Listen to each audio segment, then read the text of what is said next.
188. That was where we were. It's time for me to clean the bathroom.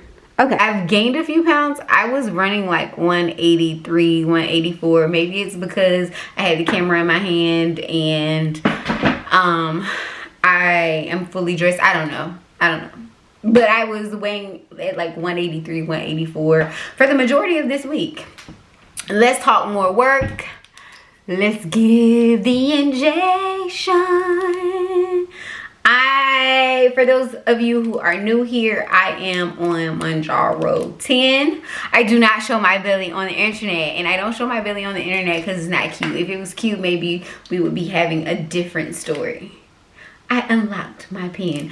I always give my injection above my belly button.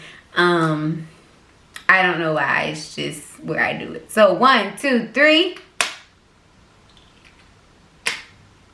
You heard that, right? You heard that. Clock it. The dose has been given. I have a little bit of blood today. This week was an interesting week. I feel like I was my week on. I really committed to not drinking the sodas because I remember when I was in high school, my doctor told me that if you occasionally drink at least one soda a week, just one, it adds 10 pounds to your weight each year. He said that. I don't know if this is factual. I don't know if that was a study. I don't know what it was about. But I know I don't necessarily have to have a soda, but I do like a fizzy cold drink, which is why I can do the poppies. I can also do like the sparkling waters. But the thing for me with the sparkling waters is, if I start drinking them, like it's rough to kind of get into it. But once I get into it, if I stop, like that's it.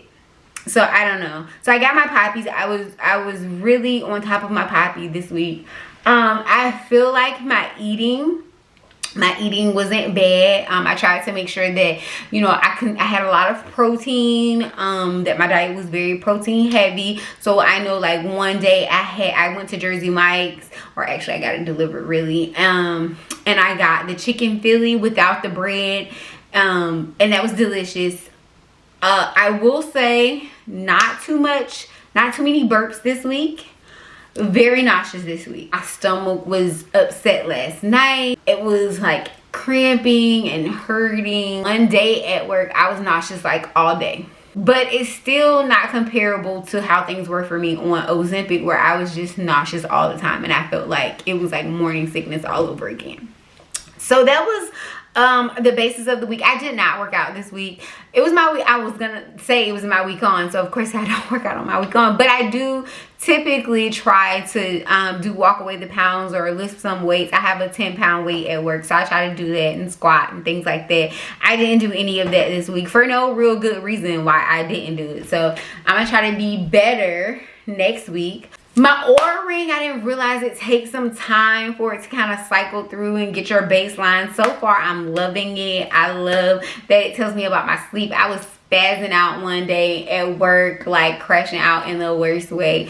And when I got home and I looked down at my Oura ring, it was kind of like, oh, you may be coming down with a cold, so be like gentle with yourself. And that made sense as to why I was going crazy at work. When people ask me like how much I lost, I say 40 pounds, which I think is accurate because I started at 230 and now I'm down to, as we see, 187, let's just say. I finally was able to determine what I'm going to shoot for my goal weight.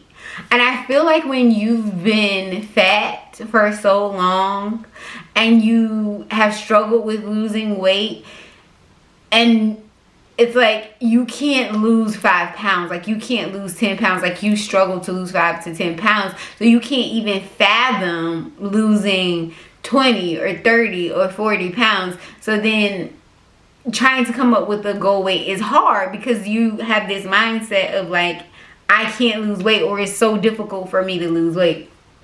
But I did come up with a goal weight, 140. But that may change. Like my goal weight when I get down to 150 or whatever might be like, ooh, 140 is not a good look. Or as I try to lift more and incorporate building more muscle, 140 might not be what I want or what I need. But right now at 185 or 186 or 187, like I keep throwing out random numbers that aren't actually on the scale. My goal is 140, and I feel confident that I can do it because I've already lost 40 pounds. So I certainly think that I can lose 45 more. I've proven that to myself, and I'm excited. I'm excited and I'm motivated. And the one thing I would tell anybody who is on a weight loss journey is just to be patient and keep going. Be patient and keep going. Even if you don't feel results, even if you don't see results, even if the scale isn't moving, like keep going. And more importantly, develop habits. I think that is so important because it is a marathon, right? This is not a sprint. It is a marathon. So even when you get to a certain point, like it's not over. You have more to do. You have more to go. So I think look for ways to stay motivated. Find friends. Like I have coworkers. My coworkers, I love my coworkers. Shout out Chanel. Shout out to Shayla. Shout out Keisha. All of my girls, they like help keep me motivated at work. With my weight loss journey. Chanel with helping me with my exercises. Keisha with giving me that mental, emotional stability. There's Elias. Meow. And so yeah, that's all for this week. Until next time, guys. Bye. Bye.